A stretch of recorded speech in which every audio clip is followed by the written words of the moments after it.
ஹல்லேலூயா. மாலை ஆராதனைகளில் நாம் மிக அற்புதமான சில காரியங்களை தியானித்து கொண்டு வருகிறோம். அதில் மிக முக்கியமாக விழுந்து போன உலகத்தில், தேவனை விட்டு விலகி வாழுகின்ற இந்த உலகத்தில் தேவனோடு எப்படி நெருக்கமாய் வாழ்வது, அதை ஏனோக்கின் வாழ்க்கையிலிருந்து நாம் பார்க்கிறோம். ஏன்னா ஏனோக்கு வாழ்ந்த காலம் எப்படிப்பட்ட காலம்?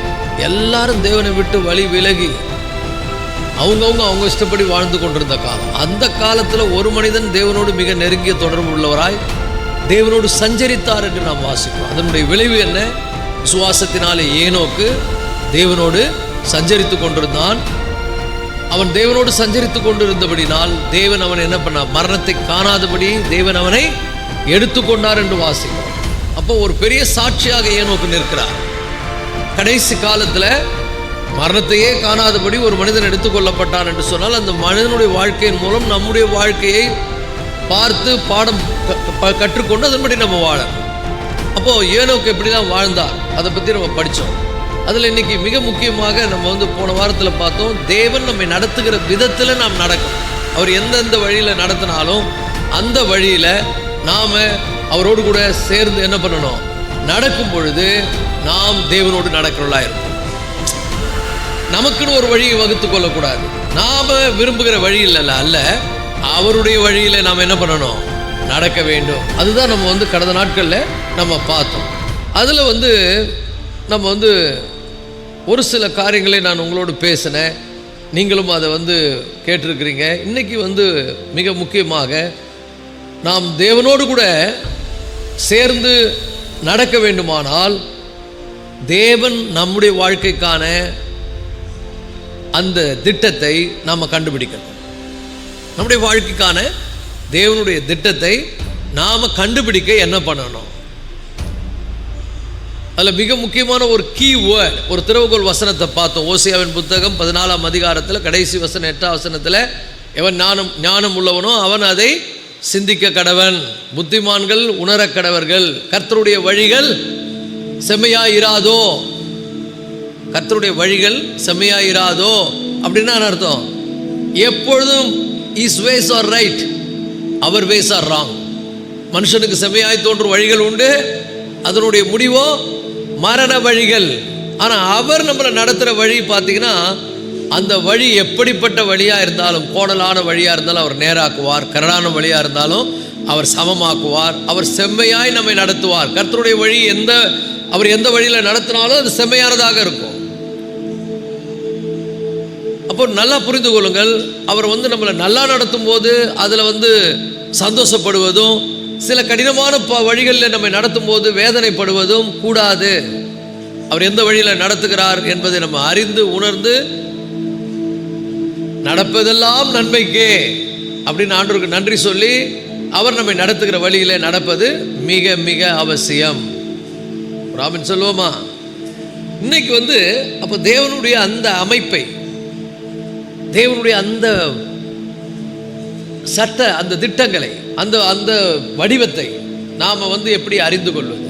அதுதான் மிக முக்கியம். அவருடைய திட்டத்தை அவர் தான் என்னை நடத்துகிறார், இந்த வழியில் தான் அவர் நடத்துகிறார் என்பதை நான் எவ்வாறு அறிந்து கொள்வது?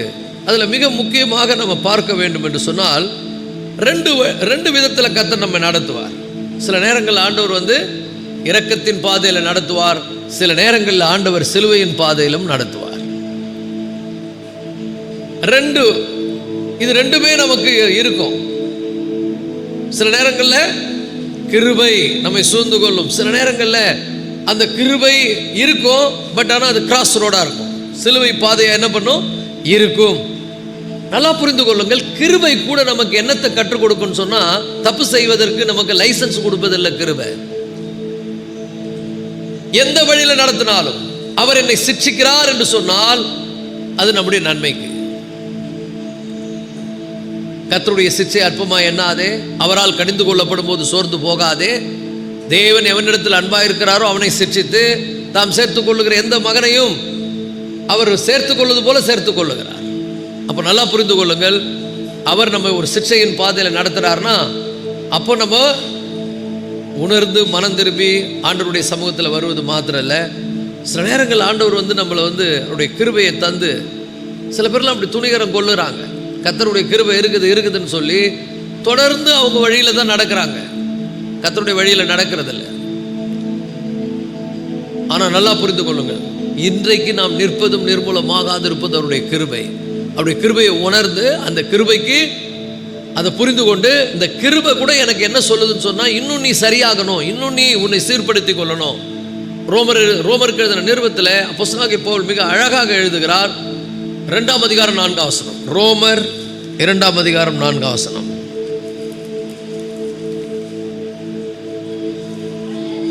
அல்லது தேவ தயவு நீ குணப்படும்படி உன்னை ஏவுகிறது என்று அறியாமல். நல்லா புரிந்து கொள்ளுங்கள், தேவ தயவு என்ன பண்ணுதான்? தேவ தயவு உன்னை குணப்படும்படி ஏவுகிறது. அவருடைய தயவினால் நம்ம இருக்கிறோம். அப்போ அந்த தயவு என்ன பண்ணுது? இன்னைக்கு கர்த்தர் எனக்கு வந்து கிருபையை கொடுத்திருக்கிறார், இன்னைக்கு கர்த்தர் இந்த நாளை எனக்கு தந்திருக்கிறார். அவருக்கு பிரியமா வாழணும். நான் பெர்ஃபெக்டா இருந்ததுனால அல்ல, நான் பெர்ஃபெக்டா இருக்கும்படி தேவன் இந்த நாளை எனக்கு தந்திருக்கிறார். அப்போ தேவனுடைய தயவு என்ன பண்ணுகிறதா? தேவனுடைய தயவு என்னை குணப்படும்படி ஏவுகிறது என்று நிறைய பேர் அறியறதே இல்லை. தேவ தயவு என்னை குணப்படும்படி ஏவுகிறது, அல்லது தேவனுடைய கிருபை என்னை குணப்படும்படி ஏவுகிறது என்று அறியாமல், அவருடைய தயவு, பொறுமை, நீடிய சாந்தம் இவைகளின் ஐஸ்வர்யத்தை அசட்டை பண்ணுகிறாயோ. அவருடைய தயவு, நீடிய சாந்தம் அவைகளுடைய ஐஸ்வர்யத்தை நல்லா புரிந்து கொள்ளுங்கள். சாலமோன் எழுதுகிறான், துன்மார்க்கனுக்கு அவனுடைய துன்மார்க்கத்துக்கு ஏற்ற தண்டனை உடனே வராததுனால அவன் என்ன நினைச்சுக்கிறான்? தீங்கு செய்ய அவனுடைய இருதயம் துணிகரம் கொள்ளுகிறது. யாரு? துன்மார்க்கன். ஆனா ஞானவான்களோ அவருடைய கிருபையை உணர்ந்து கொள்வார்கள். அவங்க தேவனுடைய வார்த்தையை கேட்கும் போது உணர்த்தப்படுவாங்க. ஆமா, நான் இதுவரைக்கும் நான் இப்படி இருந்திருக்கிறேன், ஆனாலும் தேவன் என் மேல பொறுமையா இருக்கிறார், நீடிய பொறுமை உள்ளவராக இருக்கிறார். தேவனுடைய தயவு, அவருடைய நீடிய பொறுமை இப்போ என்ன பண்ணுகிறது? குணப்படும்படி ஏவுகிறது. பக்கத்தில் பார்த்து சொல்லுங்க, குணப்படும்படி உன்னை ஏவுகிறது. It's very important. நீங்க உங்க இருதயத்தை கடினப்படுத்தாதீங்க. உங்களுடைய இருதயத்தை இன்னும் நிர்விசாரமா, பரவாயில்ல, நான் இது வரைக்கும் நல்லா தானே இருக்கிறேன், எல்லாம் என் ஓட்டம் நல்லா தானே போய் கொண்டிருக்கிறது. நல்லா புரிந்து கொள்ளுங்கள், ஒரு அனித்தியமான உலகத்தில் வாழுகிறோம். எப்பொழுது என்ன நடக்குன்னு தெரியாது. ஆனா இன்னைக்கு நம்ம உயிரோடு இருக்கிறோம், நல்ல நிலையில ஆண்டவர் நம்ம வைத்திருக்கிறார். இதுக்கு காரணம் என்ன? தேவனுடைய தயவு.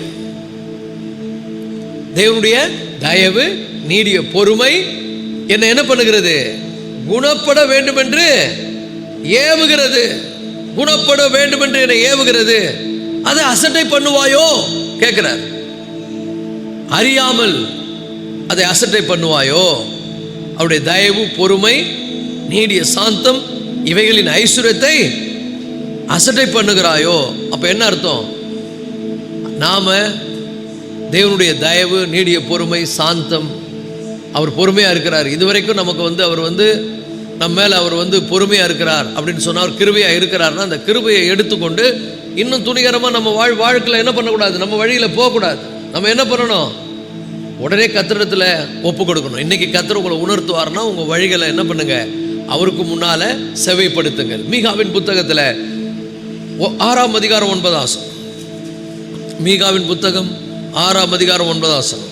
அங்கே மீகா தீர்க்கதரிசியின் மூலமாக ஆண்டவர் பேசுகிறார். மீகா 6:9. கர்த்தருடைய சத்தம் நகரத்தை நோக்கி கூப்பிடுகிறது, ஞானம் உள்ளவன் மதிப்பான். நல்லா புரிஞ்சு கொள்ளுங்கள், ஞானம் உள்ளவன் உம்முடைய நாமத்தை மதிப்பான்,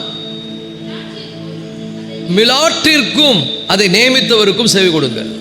நல்லா புரிந்து கொள்ளுங்கள், மிலாட்டிற்கும் அதை நியமித்தவருக்கும் என்ன பண்ணுங்க? செவி கொடுங்கள். உங்க உன் பிள்ளை தப்பு பண்ணா மிலாட்டினால் தண்டிப்பேன்னு சொல்லி ஆண்டவர் யாருக்கிட்ட சொல்றாரு? தாவீது கிட்ட சொல்றார். அவன் எனக்கு கீழ்ப்படிந்து நடப்பானால் அவனை நான் என்ன பண்ணுவேன்? அவனுக்கு என்னுடைய வழிகளை நான் காமிப்பேன், அவனை நான் சரியா நடத்துவேன்றார். இன்னைக்கு நல்லா புரிந்து கொள்ளுங்கள் கர்த்தருடைய பிள்ளைகளை, கர்த்தருடைய சத்தம். இன்னைக்கு நம்ம ஒரு செய்தியை கேட்கிறோம், ஜனங்க எவ்வளோ பேர் நினைச்சு கூட பார்த்துருக்க மாட்டாங்க, இன்னைக்கு நான் வந்து இறந்துருவேன் அப்படின்னு. இது நமக்கு ஒரு எச்சரிப்பு, நல்லா புரிந்து கொள்ளுங்கள். அப்ப நாம் தேவனுடைய சத்தத்தை கேட்டு உணர்வடைந்து நம்முடைய வழிகளை நம்ம என்ன பண்ணணும்? சரிப்படுத்தி கொள்ளணும். நம்முடைய வழிகளை நாம் என்ன பண்ணணும்? மாற்றிக்கொள்ளணும். தேவ தயவு நமக்கு நம்ம ஏவுகிறது. அவருடைய நீடிய சாந்தம், அவருடைய பொறுமை நம்ம என்ன பண்ணுகிறது? மனம் திரும்பும்படி ஏவுகிறது. அப்போ தேவனுடைய சத்தத்தை அப்போ இதை நம்ம புரிந்து கொள்ளணும். இன்னைக்கு நான் நிற்பதும் நிர்மூலமாக இருப்பதும் அவருடைய கிருபை. அவருடைய கிருபையினால நான் நிற்கிறேன். அப்போ இதை கண்டுபிடிக்கணும். நான் இன்னைக்கு இருக்கிறேன்னு சொன்னாதான் அவருடைய கிருபை. இது தேவன் ஒரு திட்டத்தை எனக்கு என்ன பண்ணியிருக்கிறார்? வைத்திருக்கிறார். அப்போ நல்லா புரிந்து கொள்ளுங்கள் கர்த்தருடைய பிள்ளைகளை. அவர் அவருடைய கிருபையானாலும் சரி, அவர் வந்து மிலாற்றினால் நம்மை தண்டித்தாலும் சரி, கிருபையாய் அவர் நம்ம கிருபை கொடுத்தாலும் சரி, இதை விளங்கிக் கொள்ளணும். அவருடைய கிருபையும் அவர் வந்து எந்த ஒரு சிக்ஷையை வழி நடத்தினாலும் அங்க மெயின் தீம் என்ன? ரிப்பெண்டன்ஸ், மனம் திரும்புதல். யோவான் சானகன் இயேசுக்கு முன்னாடி வந்தான். அவன் என்ன பிரசங்கம் பண்ணாரு? யோவான், மனம் திரும்புகள், பரலோக ராஜ்யம் சமீபித்திருக்கிறது. இயேசு என்ன பிரசங்கம் பண்ணாரு? மனம் திரும்பி சுவிசேஷத்தை விசுவாசியுங்கள், தேவனுடைய ராஜ்யத்தை காண்பீர்கள் சொன்னார். இன்னைக்கு மனம் திரும்புதல் அவசியம். இன்னைக்கு உயிரோடு இருக்கிற நமக்கு என்ன செய்தி? மனம் திரும்புங்கள், தேவனுடைய அந்த திட்டத்துக்கு உங்களை உட்படுத்திக் கொள்ளுங்கள். அவர் வந்து கிருபையா இருந்தாலும் அல்லது சிக்ஷித்தாலும் அதனுடைய மெயின் தீம் என்ன? ஐ ஹவ் டு ரிப்பெண்ட், நான் மனம் திரும்ப வேண்டும். ஸோ அவருடைய வழியை முதலாவது நம்ம என்ன பண்ணணும்? கண்டுபிடிக்கணும். இப்போ இன்னும் அவருடைய வழியை நான் கண்டுபிடிக்கிறதுக்கு ப்ராக்டிக்கல் ஸ்டெப்ஸ். இன்னைக்கு ப்ராக்டிக்கல் ஸ்டெப் 7 பார்க்க போகிறோம். 7 காரியங்களை சொல்ல போகிறேன். What is the practical step to find out the plan of God? தேவனுடைய அந்த வழிகளை கண்டுபிடிப்பதற்கு, தேவன் என்னை நடத்தும் வழியை கண்டுபிடிப்பதற்கு 7 செயல்முறை, 7 செயல்படுத்தக்கூடிய அந்த படிகள் என்ன? இது ரொம்ப முக்கியம். வெறும் தேரியில் இருக்கக்கூடாது, அறிவில் இருக்கக்கூடாது, அது பிராக்டிஸில் இருக்கணும். we have to practice to find out his plan. அவர் எந்த வழியில் நடத்துறாரு முதல்ல நம்ம புரிந்து கொள்ளணும். அவர் எந்த வழியில் நடத்தினாலும் அங்கே ஒரு காரியம் இருக்கணும். அங்கே நம்ம அவருக்கு பயந்து நடக்கணும், அவருக்கு பிரியமாக வாழணும். பாவ வழிகளுக்கு, தீமையான வழிகளுக்கு நம்ம உட்படுத்தக்கூடாது. ஸோ இதை எப்படி நான் ஃபர்ஸ்ட் கண்டுபிடிக்கிறது? 7 ஸ்டெப்ஸ், 7 பிராக்டிக்கல். முதல்ல அது என்னன்னு சொன்னா, ஆண்டவர் எனக்கு புரிதலை கொடுக்கும்படி ஜெபம் பண்ணுங்கள். ஆண்டவர்கிட்ட என்ன கேட்கணும்?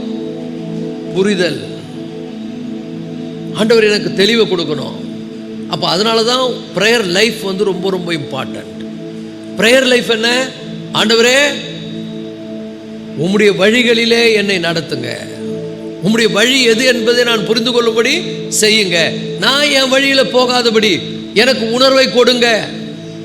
So first step to discover his plan, pray. ஜெபம் பண்ணுங்க ஆண்டவர்கிட்ட. எப்படி ஜெபம் பண்ணுவது பாருங்க. யோபு ரொம்ப அழகா சில காரியங்கள், யோபின் புத்தகம் வந்து ரொம்ப அற்புதமான புத்தகம். எல்லா மிக அற்புதமான ரகசியங்கள் புதைந்திருக்கிற புத்தகம். அதுல 10ஆம் அதிகாரத்துல 2ஆம் வசனத்துல, நான் தேவனை நோக்கி ஜெபம் பண்ணுகிறேன். எதற்காக? அந்த யோபினுடைய அந்த அந்த அந்த பிரேயரை பாருங்க. அவருடைய பிரேயரை பத்தி அவர் பேசுறார். யோபு 10:2, நான் தேவனை நோக்கி என்னை குற்றவாளி என்று தீர்க்காதிரும், நீர் எது நிமித்தம் என்னோடு வழக்காடுகிறீர், அதை எனக்கு தெரியப்படுத்தும் என்பேன். இன்னைக்கு ஆண்டவர்கிட்ட கேளுங்க, எனக்கு தெரியப்படுத்துங்க. இந்த பிரச்சனை எதனால என் வாழ்க்கையில் வந்தது? இந்த சூழ்நிலை எனக்கு ஏன் நீங்க அனுமதிச்சிருக்கிறீங்க? இந்த சூழ்நிலை ஜெபிக்கிறதே கிடையாது. தேவனை நோக்கி எனக்கு தெரியப்படுத்துங்கன்னு யாரும் ஜெபிக்கிறதே கிடையாது. ஒவ்வொரு நாளும் ஆண்டவரே உம்முடைய திட்டங்களை எனக்கு என்ன பண்ணுங்க? தெரியப்படுத்துங்க. உம்முடைய வழியை எனக்கு விளங்க பண்ணுங்க. உம்முடைய வழியை புரிந்து கொள்ள யோபு சொல்லுகிறார், நான் தேவனை நோக்கி எப்படி ஜெபம் பண்றேன்? உம்முடைய வழியை எனக்கு தெரியப்படுத்துங்க, உம்முடைய பிளான்ஸ் எனக்கு சொல்லிக் கொடுங்க. இந்த பாதையில நான் நடக்குகிறேன், நீர் என்னை நடத்துகிறீர் என்பதை நான் விளங்கி கொள்ளணும். யாரோ மனுஷன் சொல்ற வழியில் அல்ல, மைண்ட் சொல்றபடி அல்ல, சுய புத்தியின் மேல் சாய்ந்து வாழ்வதல்ல, முழு இருதயத்தோடும் கர்த்தர் மேல் நம்பிக்கையா இருப்பது, அவர் சொல்ற வழியில நடப்பது. ஸோ ப்ரே, ஆண்டவர்கிட்ட கேளுங்க, ஆண்டவரே உங்களுடைய வழி எனக்கு, அதான் அன்றாட ஜெப வாழ்க்கை. எனக்கு வழி என்ன பண்ணுங்க, தெரியப்படுத்துங்க. ஏன்னா ஆண்டவர் புதிய ஏற்பாட்டில் கூட ஆண்டவர் நமக்கு ப்ராமிஸ் பண்ணியிருக்கிறார். அவர்கிட்ட போய் நம்ம கேட்கறதுக்கு ரைட்ஸ் இருக்கு. அவர்கிட்ட நம்ம போய் கேட்கலாம். மத்தேயு 21ஆம் அதிகாரத்தை எடுத்துக்கொள்ளுங்க, 22ஆம் வசனம். மத்தேயு 21:22.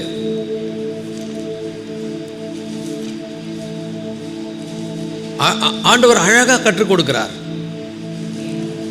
மேலும் நீங்கள் விசுவாசம் உள்ளவர்களாய் ஜெபத்திலே எல்லாம் சொல்லுங்க. ஜெபத்திலே இன்னைக்கு எத்தனை பேர் ஜெபம் பண்ணீங்க? எத்தனை பேர் தனிப்பட்ட விதத்தில் ஆண்டவர்கிட்ட விசுவாசத்தில் ஜெபிக்கிறீங்க? சில பேர் ஜெபிக்கணுமேனு கடமைக்காக ஜெபம் பண்றோம். சில பேர் கடமைக்காக கூட ஜெபிக்கிறது இல்லை. பக்கத்தில் பார்த்து கேளுங்க, கடமைக்காவது ஜெபம் பண்ணியான்னு. ஐ டோன்ட் நோ, அப்பா கிட்ட கொஞ்சம் க்ளோஸ் ரிலேஷன்ஷிப் இருந்ததா கடமைக்காவது ஜெபம் பண்ணியா? கிடையாது. ஏன்னா சில பேர் கடமைக்காக ஜெபம் பண்ணுறாங்க. நான் இத்தனை வேலை ஜெபம் பண்ணணும்னு ஜெபம் பண்ணுறாங்க. ஆனால் பைபிள் சொல்லுது விசுவாசத்தோடு. இன்னைக்கு அவருடைய திட்டங்களை எனக்கு ரிவீல் பண்ணணும், இன்னைக்கு அவர் எனக்கு தெரியப்படுத்தணும். டு கெட் ரெவலேஷன், ஒரு வெளிப்பாடு எனக்கு தேவை.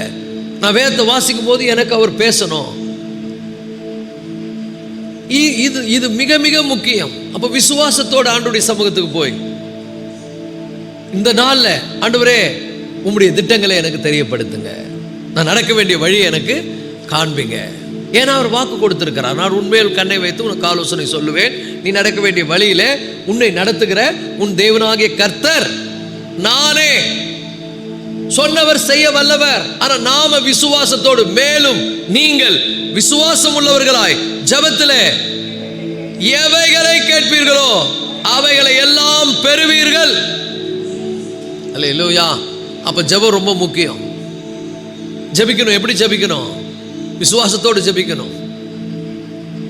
நீங்க நினைச்சுக்கணும், இன்னைக்கு நான் போய் ஆண்டு சமூகத்துல நான் போலனா எனக்கு அவருடைய திட்டமே தெரியாது. நான் பாட்டுன்னு என்ன பண்ணுவேன், என் சொந்த வழியில நடக்க ஆரம்பிச்சிருவேன். என் பிளான்ஸ் அது என் பிளான் படி போயிடும். இல்லைன்னா யாரோ ஒருவர் என்ன தேவனுடைய திட்டத்தை விட்டு வழி விலக பண்ணிடுவாங்க. இன்னைக்கு நிறைய பேர் இருக்கிறாங்க.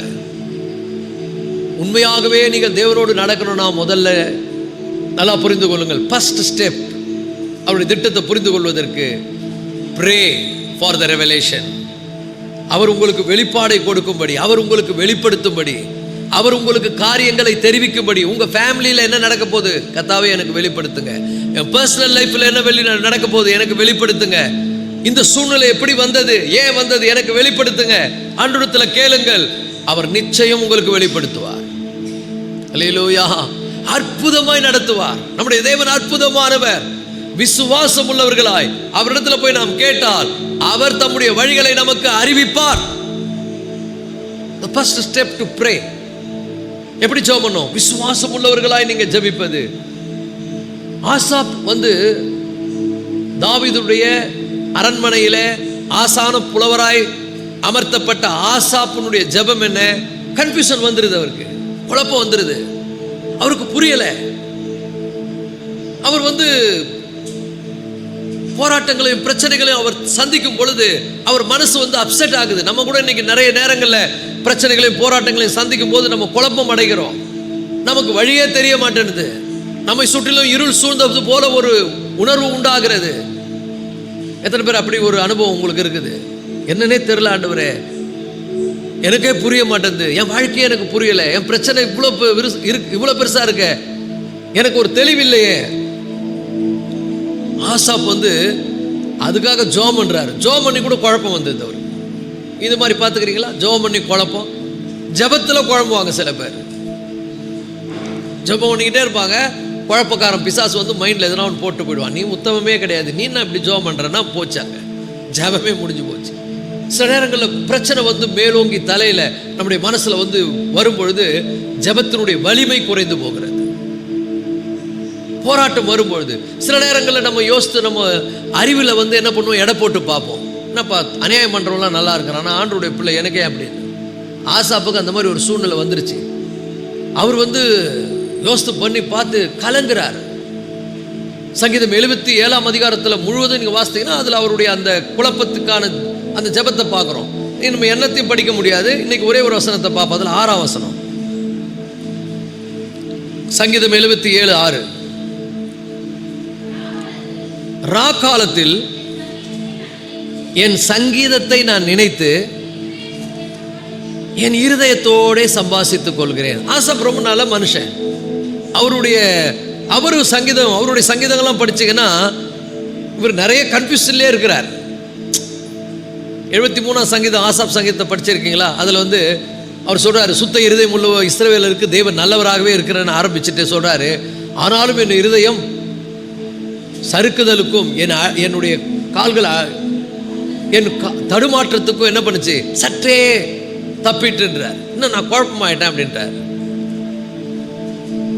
முதல்ல அவர் சொல்றாரு, சுத்த இருதயம் உள்ளவர்களுக்கு இஸ்ரவேலருக்கு தேவன் நல்லவராக இருக்கிறார். பக்கத்தில் பார்த்து கேளுங்க, ஆண்டவர் உனக்கு எப்படி இருக்கிறார்? இன்னைக்கு ஆண்டவரை பார்த்தா நிறைய பேருக்கு பயமாவே இருக்குது. அவர் பயங்கரமா தெரிகிறார். ஆனா உங்க இருதயம் நல்லா இருந்ததுன்னா உங்களுக்கு ஆண்டவர் நல்லவராகவே இருப்பார். அல்லேலூயா. அந்த மாதிரி ஒரு குழப்பம். இப்போ 6ஆம் அதிகாரத்தில் அவர் சங்கீதத்தெல்லாம் நினைச்சு என்ன பண்றாராம், என்னுடைய சங்கீதத்தை நினைத்து, ராக்காலத்தில் என் சங்கீதத்தை நான் நினைத்து என் இருதயத்தோட சம்பாஷித்துக் கொள்ளுகிறேன், என் ஆவி ஆராய்ச்சி செய்தது. இது ரொம்ப முக்கியங்க. எதுக்கோ ஆராய்ச்சி பண்றோம், எதையோ நம்ம கண்டுபிடிக்கணும்னு முயற்சி பண்றோம். ஆண்டவருடைய திட்டம் என்ன, அதை ஆராய்ச்சி பண்ணுங்க.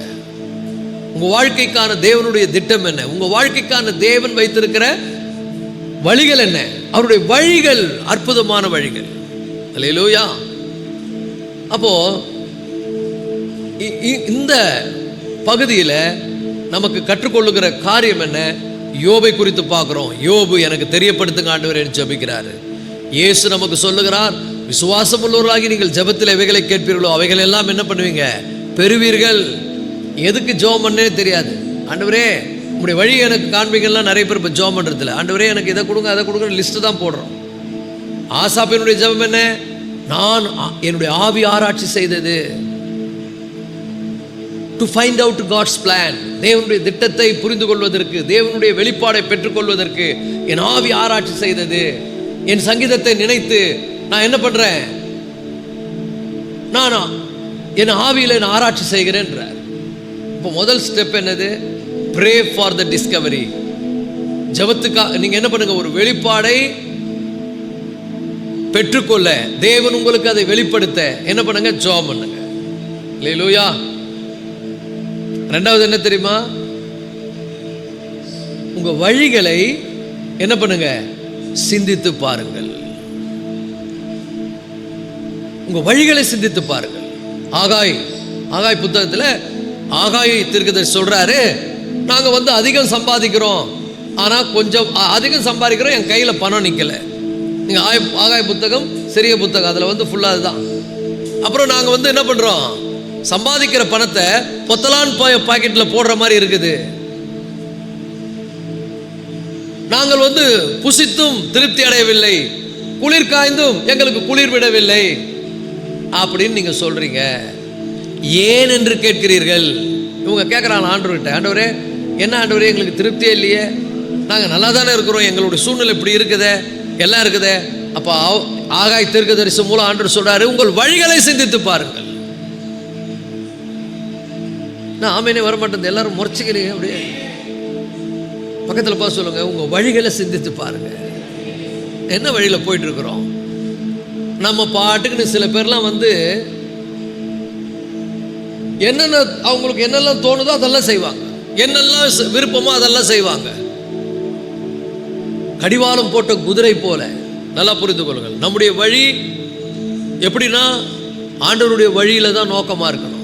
ரெண்டு வழி இருக்குது. விசாலமான வாசல், எப்படி வேணா வாழலாம், என்ன வேணா செய்யலாம். ஆனா குறுகிய வழி, நெருக்கமான வாசல், அந்த வழியில பிரவேசிக்கிறவங்க ஒரு சில பேர். ஒரு போஸ்ட் ஒன்று இன்னைக்கு பார்த்தேன், அதில் ஐ பிலீவ் காட். நிறைய பேர் விசுவாசத்து போறாங்க, ஐ பிலீவ் காட். இன்னொரு போஸ்ட்ல வருது ஐ ஒபே காட். கொஞ்சம் பேர் தான் இருக்கிறாங்க. அப்போ விசுவாசிக்கிறேன்னு சொல்லிட்டு நிறைய பேர் வாழுறாங்க, ஆனா கர்த்தருக்கு கீழ்ப்படிறதே இல்லை. ஆனா கீழ்ப்படிந்து ஆண்டவருக்கு பயந்து நடக்கிறவங்க யாரு? ஒரு சில பேர் தான். இந்த மாலை வேளையில ஒன்றை தெரிந்து கொள்ளுங்கள் தேவனுடைய பிள்ளைகளை, நம்முடைய வழிகளை நாம் சிந்தித்து பார்க்க வேண்டியது அவசியம். நான் கர்த்தருக்கு பிரியமா தான் இப்போ வாழ்கிறேனா? என்னுடைய மனதில் வரக்கூடிய சிந்தையெல்லாம் சரியாய் தான் இருக்கிறதா? நான் பேசுற வார்த்தைகள் ஆண்டவருக்கு பிரியமாய் பேசுகிறேனா? நான் பார்க்கிற பார்வை தேவனுக்கு பிரியமாய் பார்க்கிறேனா? என்னுடைய இருதயத்தின் யோசனைகள் கர்த்தருக்கு பிரியமாய் இருக்கிறதா? நான் கர்த்தருடைய வழியில தான் நடக்கிறேனா? உங்கள் வழிகளை சிந்தித்து பாருங்க. முதல்ல ஜெபம் பண்ணுங்க. ரெண்டாவது என்ன பண்ணுங்க? உங்க வழிகளை என்ன பண்ணுங்க? சிந்தித்து பாருங்கள். Search your ways. உங்கள் வழிகளை சிந்தித்து பாருங்கள். அல்லேலூயா. இது ரொம்ப முக்கியம். மூன்றாவது 7 காரியம் இன்னைக்கு பேசணும். ஒவ்வொன்றா நம்ம பார்ப்போம். மூன்றாவது பார்த்தீங்கன்னா, அது தேவனுடைய வார்த்தையில் இருக்கிறதா என்று, தேவனுடைய வார்த்தையில அதற்கு பொருந்துகிறதா? ஆதாரம் யாரு? கர்த்தருடைய வார்த்தை. கர்த்தருடைய வார்த்தையின்படி நான் நடக்கிறேனா?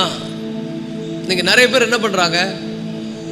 கர்த்தருடைய வார்த்தையெல்லாம் விட்டுறாங்க. கர்த்தர் சொல்லி இருக்கிற வார்த்தையெல்லாம் முக்கியம் கிடையாது. It's very important.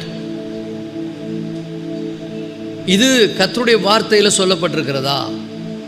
சில பேர் தனக்கு சாதகமாகவே வசனத்தை சொல்லிக்கிறாங்க. இப்படிதான் நம்ம இருக்கணும் தேவனுடைய பிள்ளைங்கன்னா. இல்லை எப்படி வேணா இருக்கலான்றாங்க. அது ஒன்றும் தப்பு கிடையாது. அது அந்த காலம். இந்த காலத்தில் எப்படி வேணா ட்ரெஸ் பண்ணலாம், எப்படி வேணா நடக்கலாம்.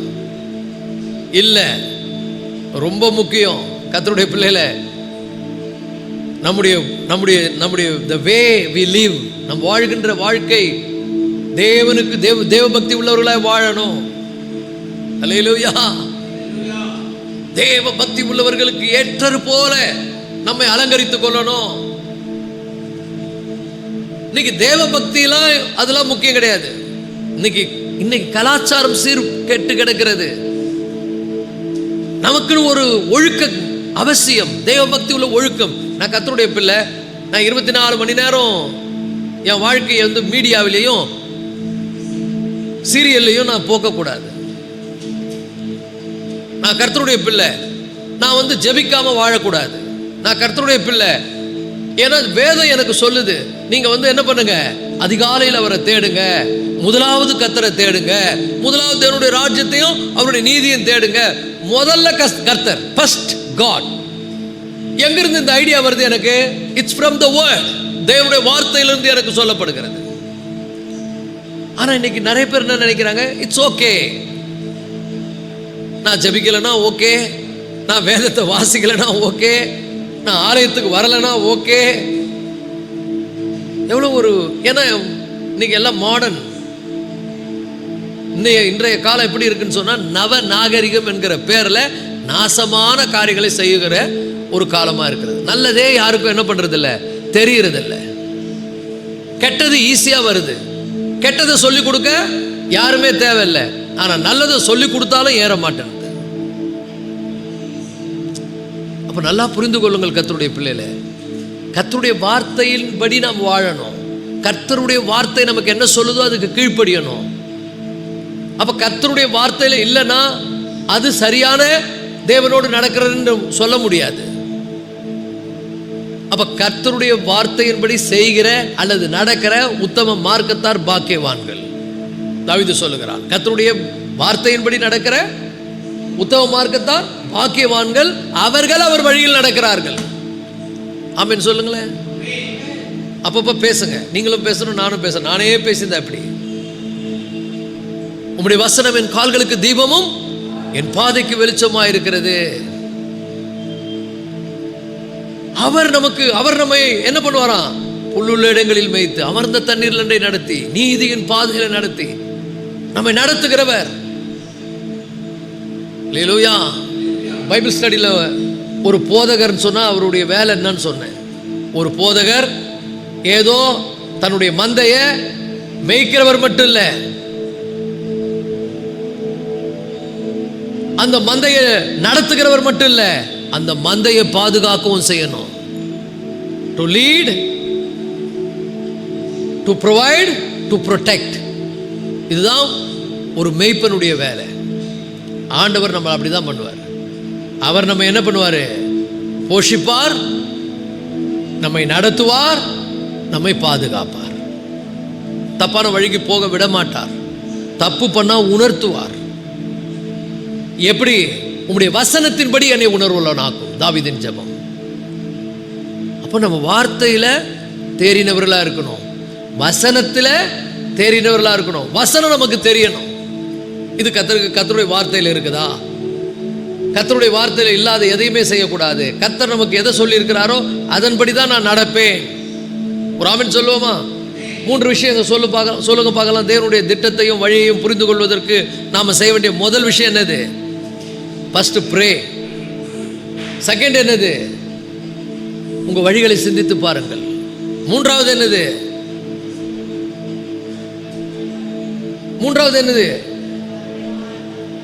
இப்பதான் சொன்னேன்.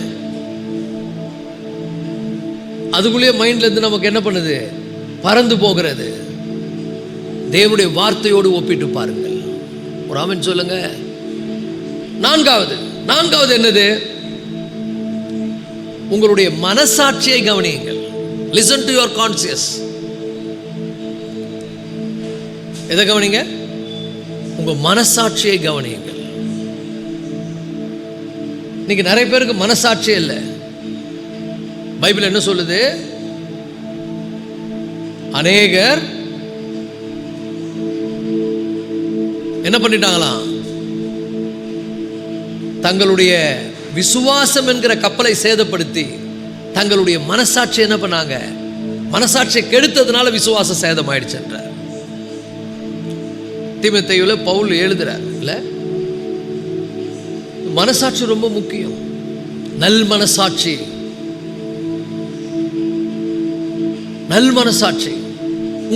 உங்களுடைய கான்சியஸ் வந்து உங்களுக்கு சொல்லும், பேசும்.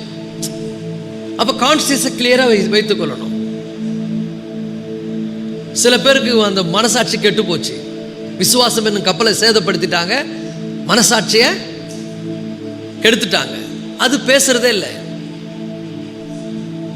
ஆனா ஃபர்ஸ்ட் டைம் அது பேசுச்சு. நீ போறது சரியில்லை, நீ பண்றது தப்பு, இங்கெல்லாம் நீ வரக்கூடாது, நீ கர்த்தருடைய பிள்ளைன்னு சொல்லிச்சா? உடனே யாராவது நமக்கு சொல்லுவாங்க, அதெல்லாம் ஒன்றும் இல்லை, எல்லாரும் தான் பண்றாங்க, எல்லாரும் பண்றது தான் நம்ம பண்றோம், யார் தான் பண்ணல பாரு, அவங்களே பண்றாங்கன்னு. நான் சொன்னேன் பாருங்க, என்னை வந்து ஒரு ஃபங்க்ஷன் கூப்பிட்டாங்க. அது நல்ல பெரிய பெரிய விஐபி, நிறைய அமெரிக்காவிலேருந்து பெரிய பெரிய டாக்டர்ஸ்லாம் வந்திருக்காங்க, எல்லாம் வெல்த்தி பீப்புள். அதெல்லாம் வந்து அங்கே சகஜம். அப்போ எல்லாம் ஏதோ, அப்போ என்னை கூப்பிட்டு போனவர் சொன்னார், அவர் வந்து ரோமன் கேத்தலிக். அவர் சொன்னார், இன்னைக்கு வந்து நம்ம லக்கி அப்படின்னாரு. என்ன அப்படின்னா, அங்கே பாரு நமக்கு வந்து சும்மா செமையாக இருக்குது பாரு, ஊற்றுறாங்க பாருன்னாரு. எல்லாம் இவ்வளோ தான் இருக்குது, பாட்டில் அவ்வளோ சூப்பராக இருக்குது, எல்லாம் ஊற்றுறாங்க, எல்லாம் குடிக்கிறாங்க. என்னன்னு கேட்டாரு, ஃபாரின் சரக்கு அப்படின்னாரு. நான் சொல்கிறேன், யோ நான் கிறிஸ்தவன் அப்படின்னு. ஆட நீனே கிறிஸ்தவன்ற, அதெல்லாம் இங்கே பார்க்கக்கூடாது, அவர் ஃபாதரே அடிக்கிறாரு பாருன்னா, ஃபாதர் அடிக்கிறார் அங்கே. அப்போ நான் சொன்னேன், இல்லை நான் செய்யக்கூடாது. நான் யாரு? ஏசப்பாவுடைய பிள்ளை. நான் அங்கே போகும்போதே ஆண்டவர் என் கூட பேசுவார். இப்பவே பேசுகிறாரு என்கிட்ட, எனக்கு பயமாக இருக்குது, வா நான் அதெல்லாம் செய்யக்கூடாதுன்னு. அப்புறம் நான் அப்போ பெப்சி இருந்தது, அது பெப்சி ஊற்றி நான் குடித்தேன். இன்னைக்கு உலகம் அப்படி தான் இருக்குது. அதெல்லாம் ஒன்றும் இல்லை, யார் தான் பண்ணல, எல்லாம் தான் பண்ணாங்க பாரு, அவரே பண்ணுறாருன்னு ஒன்று மனசாட்சியே பேசுறது இல்லைங்க நிறைய பேர். அடா பாவி, இந்த பாதகத்தை செய்யலாமா, நீ தேவனுடைய பிள்ளையாயிற்று, மனசாட்சி பேசுதா உங்ககிட்ட? சூப்பர் ஆண்டவர் நடத்துவார். அதான் கர்த்தருடைய வழி. இன்னைக்கு கூட நான் ஜெபம் பண்ணி இருக்கிறேன், ஆண்டவர் ஒரு விஷயத்தை அப்படியே என் மைண்ட்ல வருது. நான் உடனே ஆண்டவர்கிட்ட கேட்குறேன், என்ன ஆண்டவரே இந்த மாதிரி ஒரு தாட் வருது, என்ன அப்படின்றேன். ஆண்டவர்கிட்ட அதை அறிக்கை செய்தேன். ஐயோ, இந்த மாதிரி தாட்லாம் எனக்குள்ள என்ன பண்ணக்கூடாது, இந்த மாதிரி பெருமையான காரியங்கள் எனக்குள்ள வரக்கூடாது. இந்த மாதிரி நம்மளே பூஸ்ட் பண்ணி விட்டுருவான் பாருங்க பிசாசு, நீ சூப்பர்ன்னுடுவான். அப்போ நமக்குள்ள என்ன வந்துடும், அப்படியே காது ரெண்டும் இவ்வளோ பெருசாக நீண்டுக்கும், கண்ணு வெளியே தொங்கிடும். நல்லா புரிந்து கொள்ளுங்கள். பெருமை சில நேரங்களில் பேசினும் போது பெருமையாக பேசுவோம். நான் யார் தெரியுமா, நம்ம அப்படியே பேசிடுவோம். ஜாக்கிரதையா இருங்க கர்த்தருடைய பிள்ளையில. மனசாட்சின்னு ஒன்று இருக்குது, அது நமக்கு சொல்லும், நீ தேவனுடைய பிள்ளை, நீ இப்படி என்ன பண்ணக்கூடாது, செய்யக்கூடாது, நீ இப்படி பார்க்கக்கூடாது. இன்னைக்கு நிறைய பேர் வந்து இன்னைக்கு இதை பாரு அதை பாருன்னு சொல்ல தேவையில்லை. ஏன்னா எல்லார் கையிலையும் செல்போன் வந்துருச்சு, எதையும் பார்க்கறதுக்கான வாய்ப்பு அதிகம். பார்த்துக்கிட்டே இருக்கும்போது எல்லாம் வருது. ஆனால் தப்பான ஒரு காரியம் வரும்போது டக்குன்னு நம்மளுடைய கான்சியஸ், ஏன்னா நீங்கள் ஆண்டோடைய பிள்ளையாக இருந்தால் அந்த கான்சியஸ் பேசும், பார்க்காத நோ அவாய்ட் பண்ணணும். ஆனால் இன்றைக்கி நிறைய பேர் என்ன பண்ணாங்கன்னா, யார் தான் பார்க்கல, எல்லாம் தான் பார்க்குறாங்க, எல்லார் கையிலேயும் தான் செல்ஃபோன் இருக்குது, அது ஒன்றும் தப்பு கிடையாது, சும்மா பாரு. நல்லா புரிந்து கொள்ளுங்கள். உடனே ஆவியானவர், உங்களுக்குள்ளே இருக்கிற ஆவியானவர் என்ன பண்ணுவார்? உங்கள் மனசாட்சியில் உங்களோடு கூட பேசுவார். அற்புதமான தேவன். பக்கத்தில் பார்த்து கேளுங்க, உங்கள்கிட்ட பேசுகிறார் ஆண்டவர். போகாத இடத்துக்கு போகும்போது, பேசாத காரியத்தை பேசும்போது, பார்க்காத விஷயத்தை பார்க்கும்போது, எல்லாம் தான் செய்கிறாங்கன்னு உங்களுக்கு ஆலோசனை, துராலோசனை கொடுக்கப்படும் பொழுது எத்தனை பேருக்கு எல்லாம் தான் செய்கிறாங்க, அது ஒன்றும் தப்பு இல்லை. இது யார் தான் செய்யலை, எல்லாரும் தான் செய்கிறாங்க. எல்லாரும் போல நான் கிடையாது. நான் யாரு? இந்த உலகத்தில் இருந்தாலும் உலகத்துக்குரியவன் அல்ல. அல்லேலூயா, க்ளோரி. நான் உலகத்திலிருந்து வேறு பிரிக்கப்பட்டவன். நான் கர்த்தருக்கென்று பிரத்யேகமாக வேறு பிரிக்கப்பட்டவன். அந்த உணர்வே கிடையாது. சில பேர் பார்த்தீங்கன்னா சர்ச் உள்ள வந்துட்டோன்னே, இது சர்ச்சு, இப்படிலாம் பேசக்கூடாதுன்னுவாங்க, இது சர்ச்சு, இங்கெல்லாம் இதை செய்யக்கூடாதுன்னுவாங்க. யாராவது வந்து சர்ச்சு உள்ள வந்து சிகரெட் பிடிக்கிறான்னு வச்சுங்க, நீங்கள் என்ன பண்ணுவீங்க? என்ன பண்ணுவீங்க? ஐயோ இது சர்ச்சு, இது உள்ள பிடிக்கூடாதுன்னுவீங்க. ஆனால் ஒன்று சொல்லட்டுமா, வெளியே போய் பிடிக்கலாமா? அப்போ நல்லா புரிஞ்சுங்க, நீங்களே தேவனுடைய ஆலயம், இது வெறும் கட்டிடம். நீங்க உங்க தேவனுடைய ஆலயமாக இந்த சரீரத்தை தீட்டுப்படுத்தக்கூடிய காரியத்தை செய்தால் ஃபர்ஸ்ட் டைம் பேசுவார் ஆவியானவர். அல்லேலூயா. செகண்ட் டைம் பேசுவார் ஆண்டவர். இதான் கிருபை. பேசிக்கிட்டே இருப்பார். ஒரு குறிப்பிட்ட டைம் வந்தவொடனே வித்ரா பண்ணுவார். நான் இனிமேல் பேச மாட்டேன்னு முடிவு பண்ணுவார். நோவாவின் காலத்தில் அப்படிதான் நடந்தது. என்னுடைய ஆவி இனி மனுஷனோடு நான் போராடுவதில்லைன்னு முடிவு பண்ணிட்டார். அழிவு வந்துருச்சு. நல்லா புரிந்து கொள்ளுங்கள். தேவனுடைய கிருபையை, தேவனுடைய உணர்த்துதலை புரிந்து கொள்ளாமல் ஆண்டவர் உங்ககிட்ட பேசும்போது, உங்க மனசாட்சியில் ஆண்டவர் வந்து உணர்த்தும் போது, அந்த மனசாட்சி என்ன பண்ணிடாதீங்க, கெடுத்துறாதீங்க. Listen to your conscious.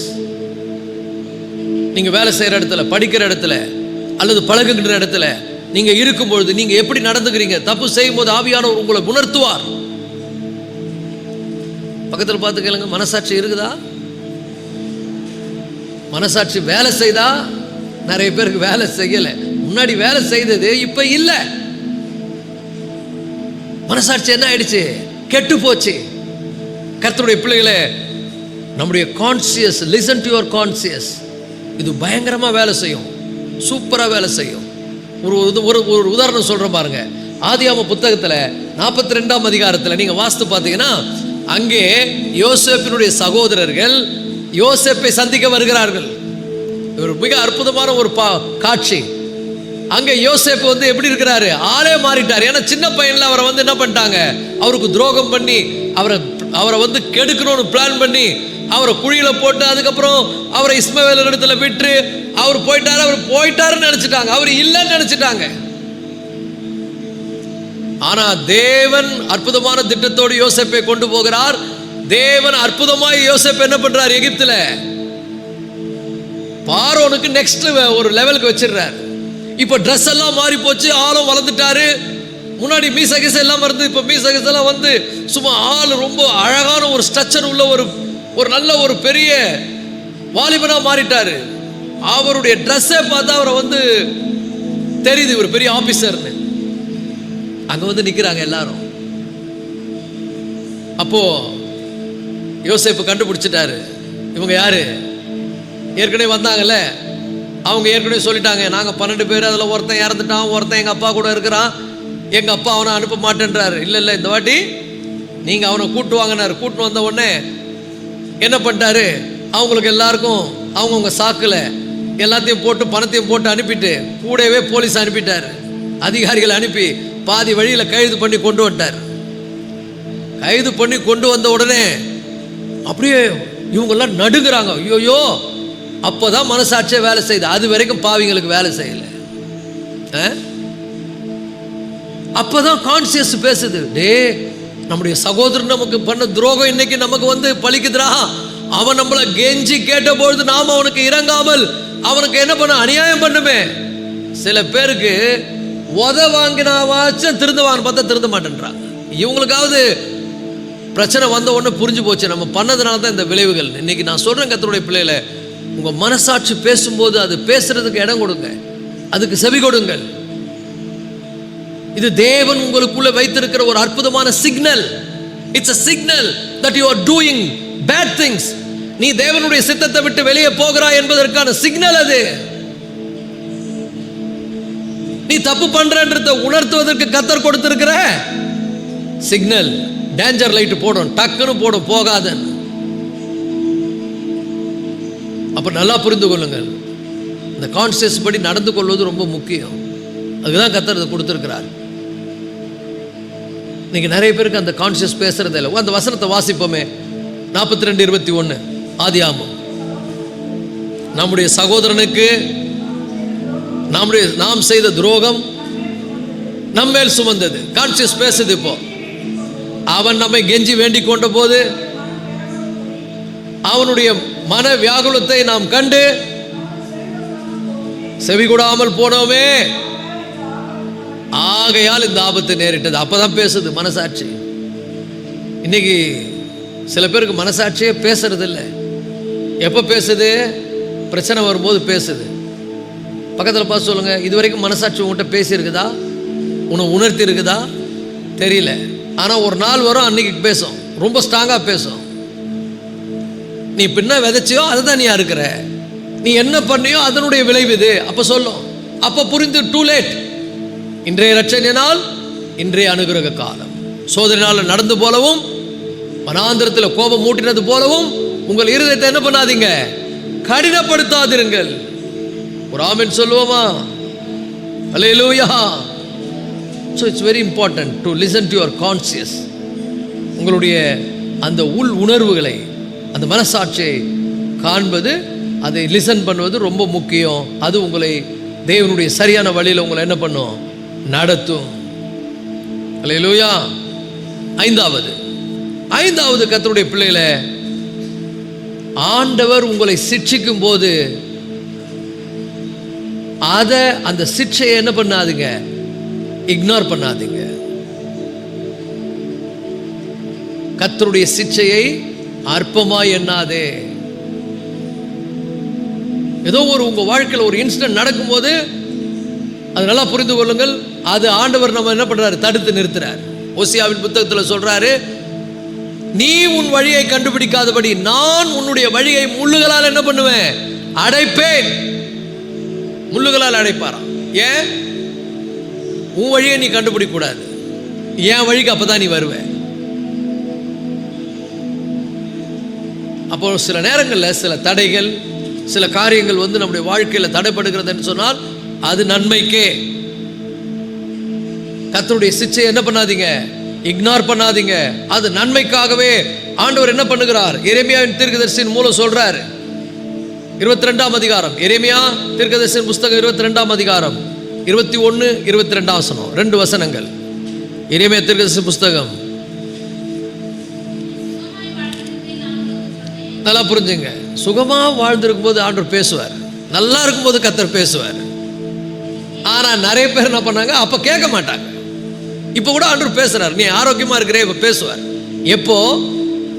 அற்புதமா நீங்க அவர் மேல அன்பு வச்சு அவரோடு போகும்போது பேசுவார். ஆனா எல்லாம் இருக்கிறதுனால நம்ம என்ன பண்றது இல்லை, லிசன் பண்றது இல்லை. அப்போ இந்த தீர்க்கதரிசனம் மூலம் ஆண்டு சொல்றாரு, நீ சுகமாய் வாழ்ந்திருக்கையில் நான் உனக்கு சொன்னேன், நீ கேளேன் என்றாய், உன் சிறு வயது முதல் என் சத்தத்தை கேட்காமல் போகிறதே உன் வழக்கம். நல்லா புரிந்து கொள்ளுங்கள், ஆண்டவர் மனசு கஷ்டப்பட்டு கடிந்து கொள்ளுகிறார், கடினமா பேசுறார்.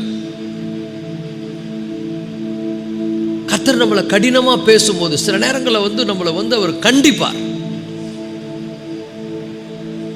கண்டித்து உணர்த்துவார். இந்த இஸ்ரவேல் ஜனங்களுக்கு ஆண்டவர் பேசுறார். நீ உன்னுடைய தேசத்தில் சுகமாக இருக்கும்போதே நான் உங்கள்கிட்ட சொன்னேன், இப்படிலாம் பண்ணாத, இப்படிலாம் செய்யாத, இப்படிலாம் நடக்காத. கேட்குறதே இல்லை. ஏன்னா சின்ன வயசுலேருந்து புத்தி கெட்டு போயிடுச்சு. ஆமாம், என்ன பெருசாக வந்துட போகுது, நம்ம தான் நல்லா இருக்கிறோமே, நமக்கு என்ன ஆபத்து வரப்போகுது, நமக்கு என்ன தீங்கு வரப்போகுது, எல்லாம் வழக்கமாக போகிற மாதிரியே போகும், அப்படிதான் நினைக்கிறோம். இப்போ ஆண்டவர் கடிந்து கொள்றார். இந்த ஜனங்க சிறையிருப்புக்கு வந்துட்டாங்க. அப்போ ஆண்டவர் சொல்றாரு, நான் உனக்கு அப்பவே சொன்னனே. உங்களுக்கு ஆண்டவர் சொல்லியிருக்கிறாரா? ஜாக்கிரதையா இருங்க. சில நேரத்தில் நமக்கு புரியும், நல்லா இருக்கும்போது புரியலனாலும் இப்பயாவது புரியணும். ஒரு கடினமான சூழ்நிலையின் பாதையில் போகும்போது புரியணும். புரியறதே இல்லை. அப்பவே சொன்னேன், புரியல, இப்போ சொல்றேன். சின்ன வயசுல இருந்து உனக்கு இதே தான், உனக்கு லிசன் பண்றதே கிடையாது. நீ உன் வழியில தான் நடக்கணும்னு நினைக்கிற. அதனுடைய விளைவு எப்படி இருக்குது? அதனுடைய விளைவு 22ஆம் வசனத்தை வாசிங்க. உன் மேய்ப்பர்கள் எல்லோரையும் காற்று அடித்து கொண்டு போகும், உன் நேசர் சிறைப்பட்டு போவார்கள். அப்போதல்லவோ உன் எல்லா பொல்லாப்பு நிமித்தம் நீ வெட்கப்பட்டு லட்சை அடைவாய். அப்போ தான் புரிய வரும். உதப்பட்டதான் திருந்து வென்றார். இப்போ உனக்கு புரியறதில்லை. நல்லா இருக்கும் போது கடவுள் பேசுறார். அவர் நீ நல்லா இருக்கணும்னு விரும்புறார். பக்கத்தில் பார்த்து சொல்லுங்க, நல்லா இருக்கும் போது கர்த்தர் பேசுறாரு. நீ நல்லா இருக்கணும்னு அவர் விரும்புறாரு. ஆனா நீ என்ன பண்ற? அவர் கொடுத்த ஆசீர்வாதம், அது கொடுத்தது யாருன்னு தெரியாம அவர் கீழ்ப்படியாம, அப்ப எல்லாம் நல்லா தான் போகுது, எல்லாம் சுமூகமா போகுது, யாருக்குமே அக்கறை இல்லை. ஏன்டா இந்த பிரச்சனை வந்தது, நம்ம வீட்டுக்கு ஏன் இவ்வளவு பிரச்சனை, நம்ம குடும்பத்தில் ஏன் இவ்வளவு கஷ்டம், நமக்கு ஏன் இவ்வளவு சஞ்சலம், ஆண்டவர்கிட்ட போவோம் ஒப்புரவாவோன்னு கேட்கறதே கிடையாது. கேட்டா சூப்பரா பேசுவார் ஆண்டவர், அற்புதமா நடத்துவார். நம்மளை கடிந்து கொள்ளும் போது கடிந்து கொள்வார், உற்சாகப்படுத்தும் போது உற்சாகப்படுத்துவார். இன்னைக்கு ஜனங்களுக்கு கடினமான பிரசங்கள்லாம் தேவையில்லை. இப்போ இதெல்லாம் நிறைய பேருக்கு பிடிக்காது. ஆமென் அல்லேலூயாலாம் வராது. அதே கர்த்தர் உன்னை வாளாக்காமல் தலையாக்குவார்னு சொல்லி பாருங்க, பெருசா ஆமென் போடுவாங்க. எல்லாருக்கும் என்னது, அப்படியே அவங்கள உற்சாகப்படுத்தணும், உற்சாகமா எதுனா சொல்லணும். நீ எப்படி வேணா வாழ்ந்துக்கோ, உன்னை கடவுள் ஆசீர்வதிப்பார்னு சந்தோஷப்படுவாங்க. நான் சொல்றேன் பாருங்க, நீ சரியா நடந்தா கர்த்தர் உன்னை ஆசீர்வதிப்பார். நீ சரியில்லாம போனா உன் வழியின் பலனை நீ புசிப்பாய்.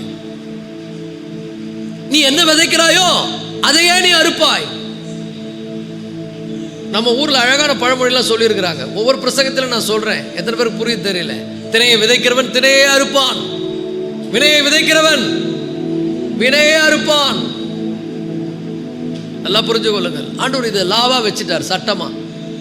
நீ அவருக்கு பிரியமா வாழ்வதிலும் உனக்கு எல்லாம் சொல்றார். இப்படிலாம் நடந்துக்க, இப்படிலாம் இரு, இப்படிலாம் போகாத, இதெல்லாம் செய்யாத. அது கீழ்ப்படிந்து அவருக்கு பிரியமா வாழ்ந்துட்டீங்கன்னா உங்களை கடவுள் என்ன பண்ணுவாரு? போஷிப்பார், பாதுகாப்பார், நடத்துவார். சொல்லுவோமா? வரவே மட்டும்தான் அல்லேலூயா. கரெக்டா நடந்தா உன்னை பாதுகாப்பார், உன்னை போஷிப்பார், உன்னை நடத்துவார். இல்ல நான் மெய்ப்பனுக்கெல்லாம் கீழ்ப்படிய மாட்டேன்னு உன் வழியில நீ போனேன்னா அது ஆண்டவர் பொறுப்பு இல்லை. அங்க ஓனாய் இருக்குதுன்னு அவருக்கு தெரியும், அங்க சிங்கம் இருக்குதுன்னு தெரியும். இஸ்ரவேல் ஜனங்க இந்த எருசலேமை பார்த்து ஆண்டவர் என்ன சொன்னாரு? எருசலேமே எருசலேமே, கோழி தன் குஞ்சுகளை தன் கூட்டில் சேர்க்கிறது போல என் சிறகின் கீழே உங்களை கூட்டி சேர்க்க எத்தனை தரமோ நான் ஆசைப்பட்டேன், உங்களுக்கோ மனம் இல்லாமல் போயிட்டு. அதனுடைய விளைவு என்ன? விபரீதமான சில சம்பவங்கள் உனக்கு நடக்க போகுது. ஆண்டவர் சொன்ன தீர்க்க தரிசனம் அப்படியே நடந்தது, மாற்றமே இல்லை. ஜனங்க ஆண்டவரை புரிஞ்சுக்கல, குருடா வாழ்ந்தாங்க, அவரை சிலுவையில் அடிச்சாங்க, அவமானப்படுத்தினாங்க. இந்த ரத்தப்பழி எங்கள் மேலும் எங்கள் பிள்ளைகள் மேலும் இருக்கட்டுன்னு அவங்களே வினைய தலை மேல போட்டுக்கினாங்க. அதனுடைய விளைவு என்ன? கர்த்தருடைய பிள்ளைகளே, இயேசு கிறிஸ்து சொன்ன தீர்க்க தரிசனத்தின்படியே எருசலேமுக்கு நடந்தது. ரோம சக்கரவர்த்தி வந்து அந்த எல்லாத்தையும் அடிச்சு ஆண்டவர் சொன்ன மாதிரி நடந்தது. சிறையிருப்பு, மறுபடியும் பல பாடுகளை பட்டாங்க. இன்னைக்கு சொல்றேன் கர்த்தருடைய பிள்ளைகளே, அவர் எப்பவுமே நம்ம நல்லதுக்கு தான் சொல்லுவாரு. நம்ம நல்லா இருக்கும் போது அவர் கூட ரொம்ப க்ளோஸ் ரிலேஷன்ஷிப்ல இருக்கணும். நல்லா இருக்கும் போதே அவர் கூடயே இருந்தீங்கன்னா எப்பவுமே நல்லா இருப்பேன். ராபின் சொல்லுவோமா, நீ கொஞ்சத்துல உண்மையா இருந்தா கர்த்தர் உன்னை அதிகத்துல உன்னை உயர்த்தி கொண்டே போவார். கொஞ்சம் கொடுக்கும் போதே நீ வாழை ஆட்டுனா என்ன பண்ணுவாரு? வாழை ஒட்ட நெருக்கிடுவார். என்ன நிலையில இருந்தோம், எப்படிலாம் கர்த்தர் நம்மளை உயர்த்தி வந்திருக்கிறாரு, என்ன நிலைக்கு கொண்டு வந்திருக்கிறாரு. அப்போ இன்னும் அவருக்கு நம்ம எவ்வளவு உண்மையா இருக்கணும், இன்னும் அவருக்கு எவ்வளவு சாட்சியா வாழணும், இன்னும் அவருக்கு எவ்வளவு பிரியமா நடக்கிறத நம்முடைய கவனத்துல கொள்ளணும். அவரிடத்துல போய் நம்ம அவருக்கு கீழ்ப்படிந்து நடக்கிறத கவனமா இருக்கணும் இல்லையா? இன்னைக்கு நிறைய பேருக்கு அந்த கவனமே இல்லை. சூழ்நிலையை பார்க்குறாங்க, எல்லாம் வசதியா இருக்குது, எல்லாம் இருக்குது, அதனால என்ன பண்ணு, எப்படி வேணா வாழ், என்ன வேணா பண்ணு, எதை வேணா செய்யு, ஜெபம் போச்சு, ஆண்டவரை தேடுற அந்த வாழ்க்கை போச்சு, வேத வாசிப்பு போச்சு, ரொம்ப busy with the world, busy with entertainment, busy with other things. அப்புறம் பிரச்சனை வந்த உடனே ஐயோ அப்பான்னு கத்துறது. நீ சுகமாய் வாழ்ந்திருக்கும் போது நான் உனக்கு சொன்னேன், உன் சின்ன வயசு முதல் நீ உனக்கு புத்தி இல்லாம போவதே உன்னுடைய வழக்கம், இதனால உனக்கு பெரிய பிரச்சனைகள் வரும். அப்போ ஒருவேளை நீ உணர்வ. அப்ப நல்லா புரிந்து கொள்ளுங்கள், தேவனுடைய சிச்சையை அற்பமாய் எண்ணாதீர்கள். அவர் கடிந்து கொண்டு நம்மை உணர்த்தட்டும். கர்த்தருடைய கடிந்து கொள்ளுதலை கவனியுங்கள். ஹல்லேலூயா. ஐந்தாவது என்னதுங்க? Consider the past reproofs. அவருடைய கடிந்து கொள்ளுதல். அவர் நமக்கு முன்னே நம்மளை கடிந்து பேசின காரியங்களை கண்டு உணர்ந்து கர்த்தரிடத்தில் நம்ம திரும்புவது ரொம்ப ரொம்ப அவசியம். ஹல்லேலூயா. ஆறாவது, எத்தனை பேர் ரெடியா இருக்கீங்க? மிக மிக முக்கியம்.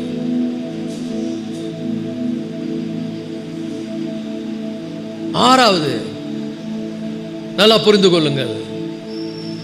அவர் நம்மை சில சூழ்நிலைகள் வைக்கும் பொழுது அந்த சூழ்நிலையின் மத்தியில அவர் நம்மை அந்த சூழ்நிலை வைப்பது நம்மை மனம் மாற்றுவதற்கு என்பதை உணர்ந்து கொள்வது. அது நம்ம நல்லா புரிஞ்சுங்க.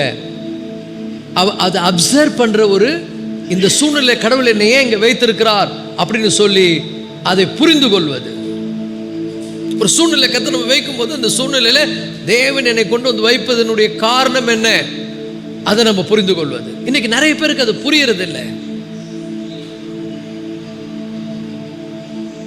அதை உணர்வதில்லை.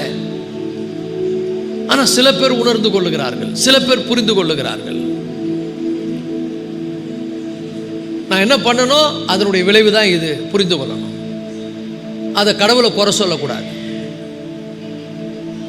நம்ம படுற கஷ்டத்துக்கெல்லாம் சில பேர் என்ன சொல்றாங்க, ஆண்டவரே எனக்கு ஏன் இந்த சோதனை, எனக்கு ஏன் இந்த பிரச்சனை, ஏன் கடவுள் உங்களை வேணும்னா பிரச்சனையில் வைக்கிறாரு, வேணும்னா போராட்டத்தில் வைக்கிறாரு. இல்லை, நீ என்ன பண்ணியோ அதுக்கு வந்த விதத்தான் இது. 1 நியாயாதிபதிகள் 1ஆம் அதிகாரத்தில் 7ஆம் வசனம். நியாயாதிபதிகள் 1ஆம் அதிகாரம் 7ஆம் வசனம். நான் என்ன செய்தனோ அப்படியே எனக்கு கடவுள் செய்தார்னு.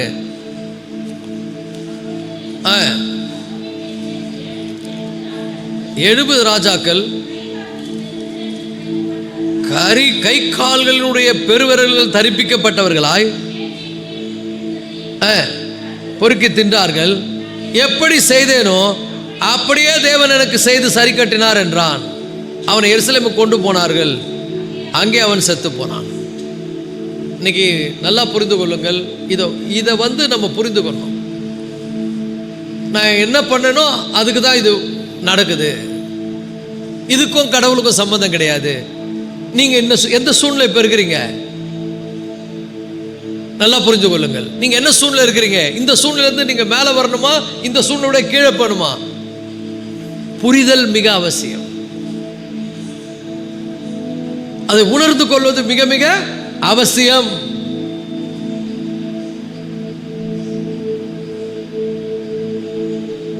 இது கொஞ்சம் கஷ்டமா இருக்கும் கேட்கறதுக்கு. நம்ம என்ன பண்ணுமோ அதுதான் நமக்கு நடக்கும்னு சொன்னா அது கேட்கறதுக்கு கஷ்டமா இருக்கும். ஆண்டவர் பட்சபாதம் உள்ளவர் அல்ல. அது யாரா இருந்தாலும் அவருக்கு நீதி ஒண்ணுதான். அதை விளங்கி கொள்ளணும். ஏலி கர்த்தருடைய தீர்க்கதரிசி தான், ஆனா அவன் மேல சில குற்றங்கள் சொல்லப்பட்டது. சாமுவேல் தீர்க்கதரிசி மூலம் கடவுள் பேசுறாரு. நீ உன் பிள்ளைங்களை சரியா வளர்க்கல, உன் பிள்ளைங்க எப்படி போயிட்டாங்க, துன்மார்க்கரா போயிட்டாங்க.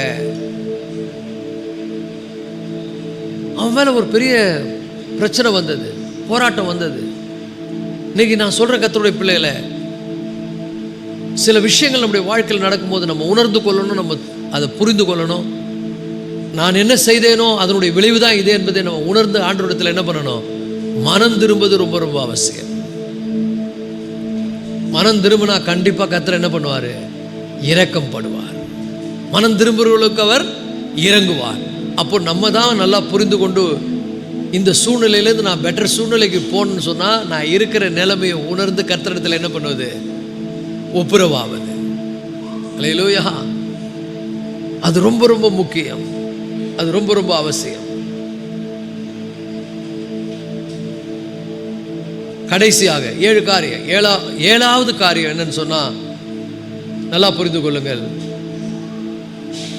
அவருடைய அந்த சாந்த குணம், அவருடைய அந்த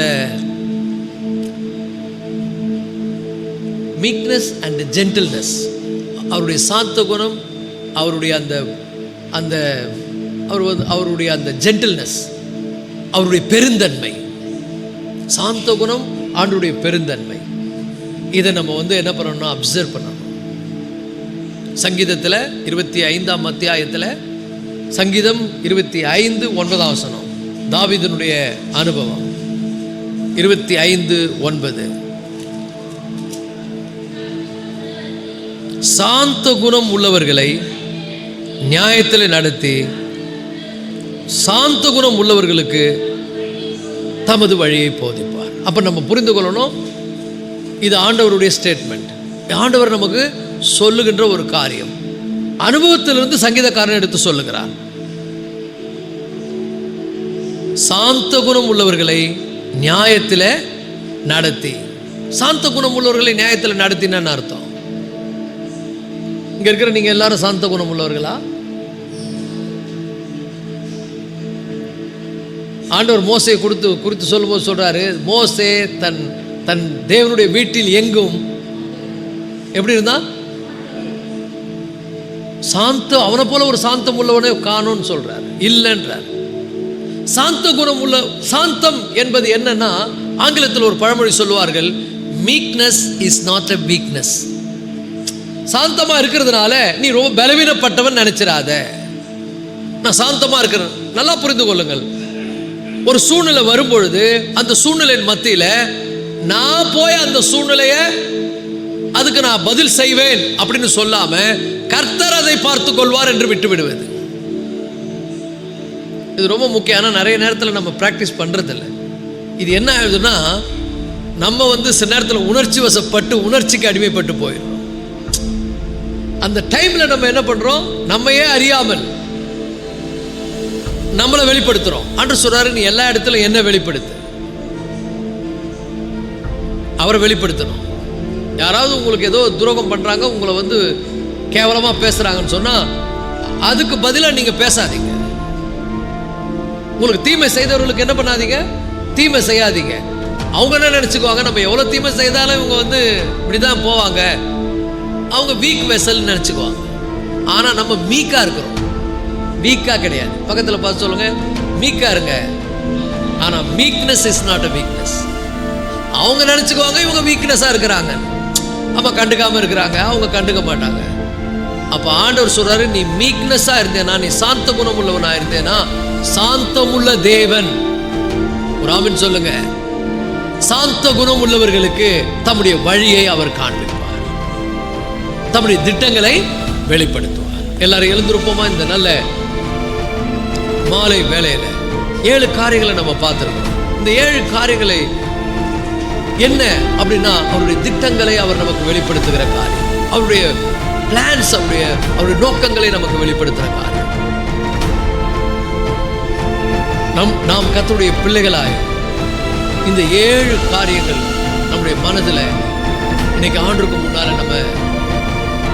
நம்மை நாமே நிதானித்து பார்ப்போம். இது ரொம்ப ரொம்ப முக்கியம். கர்த்தருடைய தேவனுடைய வழியை தெரிந்து கொள்ளணும்னா அதுக்கு முதல்ல காரியம் நான் அவருடைய சமூகத்தில் போய் வெளிப்பாடுக்காக செபிப்பது ரொம்ப ரொம்ப அவசியம். இன்னைக்கு ஆண்டவர் நமக்கு அப்படிப்பட்ட ஒரு வெளிப்பாடை கொடுக்கட்டும். அவருடைய சித்தத்தை, அவருடைய திட்டத்தை, அவருடைய நோக்கத்தை நான் அறிந்து கொள்வதற்கு வெளிப்பாடு கொடுக்கட்டும். எல்லா கைகளை உயர்த்தி, ஆண்டவரே இந்த மாலை வேளையில நான் இந்த உலகத்துல உம்மோடு நீர் நடத்துகிற எந்த வழியையும் புரிந்து கொண்டு உம்மோடு கூட நான் நடக்க வேண்டும் என்று சொன்னார். ஏனோக்கை போல நான் தேவனோடு நடக்க வேண்டும் என்று சொன்னார். ஆமாண்டவரே, I need the revelation, I need the discovery.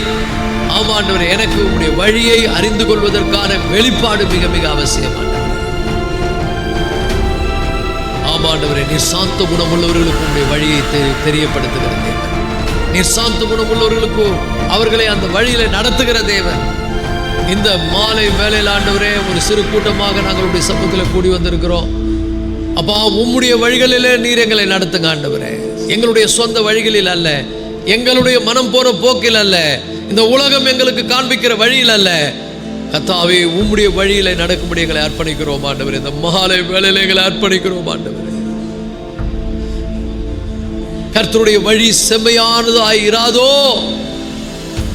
எவன் ஞானம் உள்ளவனோ அதை புரிந்து கொள்ள கடவன், புத்திமான்கள் அதை உணர கடவன் என்று எழுதப்பட்டிருக்கிறது. இந்த மாலை வேளையில் ஆண்டவரே, நாங்கள் உம்மை புரிந்து கொள்ள, அறிந்து கொள்ள, உம்மை தெரிந்து கொள்ள, உம்முடைய வழிகளை விளங்கிக் கொள்ள எங்களுக்கு ஆண்டவரே நீர் ரெவலேஷன், வெளிப்பாடை கொடுக்கும்படியாய் ஜெபிக்கிறோம்.